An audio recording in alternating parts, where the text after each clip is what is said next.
Now, here's a question for you. Why on earth are we importing third world violence onto British streets? I'm asking this after the terrifying scenes in Camberwell in South London last Saturday. It involved people originating from the African countries of Eritrea and Ethiopia, and that's over on the Horn of Africa on the east coast. Social media footage of the incident shows protesters wielding big sticks and clashing with Metropolitan Police officers. A total of 8 people were arrested for offences including violent disorder, criminal damage, possession of an offensive weapon and assaulting on an emergency worker, and that would be a copper. And on top of that, 4 police officers were injured. It was absolute bedlam on British streets with an imported issue that simply has nothing to do with us. And to discuss this, I'm joined now by social policy analyst Dr. Rakib Hassan, great friend of the show. For starters, a happy new year to you, Dr. Hassan. Rakib, let's start with the basics. There's never been any love lost between the Ethiopians and the Eritreans. They fell out since the countries were made independent of one another in 1993. They've always argued about their borders. That's an issue for their countries, surely. And yet, it's kicking off in this country. Not only this Saturday, but last September outside the Eritrean embassy, similar scenes. Coppers were pelted with bricks and all sorts of missiles then. Why are these battles coming to British streets? Well, firstly, I'd like to say a Happy New Year to you too, Martin. But unfortunately, this is something that we've talked about before, and I've issued numerous warnings that we are importing foreign conflicts and territorial disputes abroad.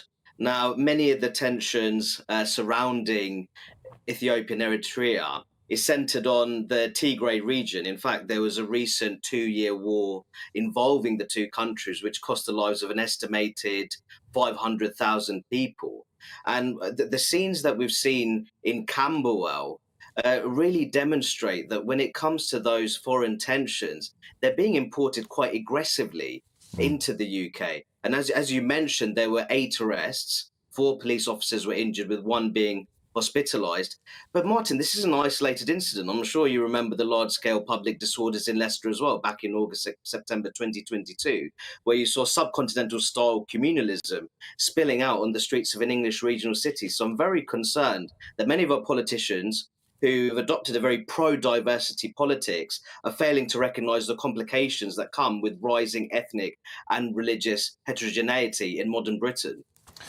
And Rakib, we have you on the show today, not only because you're an excellent guest, but you've written about this in today's Telegraph, and the comments have been astonishing. People are absolutely appalled that these conflicts in faraway lands are washing up on British streets, and more than that, Rakib, they're appalled by the seeming police response to it. Because make no mistake, you know full well, if this were two football fan mobs, the police would be steaming in with riot shields, they'd be taking care of people. As we saw at Armistice Day, they'd be locking people up, they'd be getting stuck in, and yet they stand off to the point where the police themselves are attacked. Many people are feeling very frustrated that the police, because of this perception of being racist, if they wade in, the police are standing off, and that in itself is exacerbating the situation. Well, I think that the Home Secretary, James Cleverly, I think one of his priorities really is encouraging police forces, especially in more urban, diverse parts of the country, to be more prepared for these kind of incidents and these kinds of public disturbance, which in my view does pose a threat to public safety in those areas. So we're talking about a police officer being hospitalised. There was also the Leicester disorders where, in my view, the local constabulary was woefully underprepared.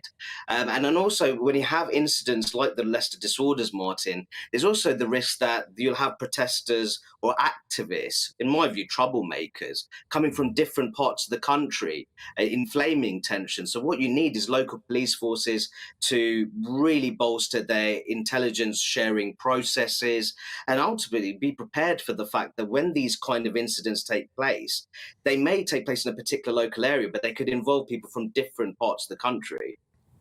And Rakib, aside from journalists like yourself who are bravely speaking out about this, there's a fantastic line in your piece today.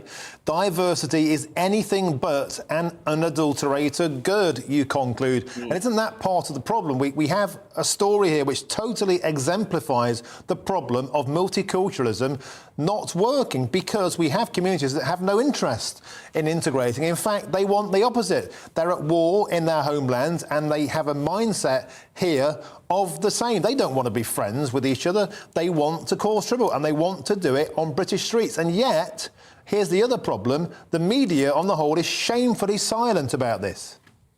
No, absolutely. And it's very much wishful thinking to believe that once people arrive in the UK, they'll shake off those geopolitical tensions in their countries and regions of origin. That's simply not the case. Some do, but the reality is an uncomfortable number don't. And we've seen evidence of that. And the reality is that when it comes to the sharpest social and political tensions in the UK, they're usually between the country's ethnic and religious minorities. It doesn't involve the largely irreligious white British mainstream at all. And I think that when we're looking at how do you cultivate social cohesion, I think we need to focus a lot more on civic integration as opposed to celebrating difference, which has been the case for far too long. We need more robust forms of law and order. But crucially, Martin, we need a more restrictive legal immigration system, and we need a streamlined asylum system. It's worth mentioning, since we're talking about Eritrea, that has one of the highest grant rates when it comes to asylum application approvals. In fact, it's one of those countries when it comes to the streamlined asylum processing, where face-to-face interviews are increasingly being replaced by questionnaires. It's one of the primary countries of origin. So I think we really need to have integration at the heart of our immigration and asylum system. Yeah, and Rakib, when you look at the social housing list, Eritreans are near the top of social housing grants, and that in itself speaks volumes. But doesn't this boil down to the simple issue that the multicultural dream was a harmonious integration where we share the best bits of our culture? London Mayor Sadiq Khan forever parroting diversity is our strength, it makes us better, and yet here we are, we don't have this salad bowl. We have cultures like oil and water that don't want to mix, and when they're shaken together, they're agitated and they want to separate. Isn't this just cutting to the nub of the issue? This notion that people will adopt British cultural values. The minute they rock up into the country, they'll become civilised, they'll become first world. It isn't happening. And when we see these violent eruptions taking place, it's a stark reminder that we have a big, big problem.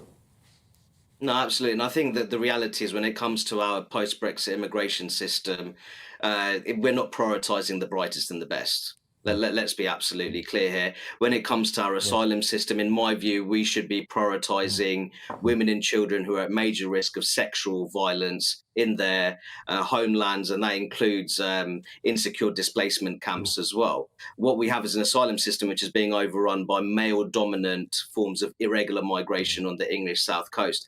And the reality is also we have to be realistic about cultural cohesion. And in my view, we've had such a strong emphasis on celebrating diversity. We've had far too many politicians in positions of great influence who refuse to acknowledge and recognise that there are very real drawbacks which come to the rising ethnic and religious diversity in modern Britain. OK, Dr. Rakib Hassan, thank you for joining us on the show.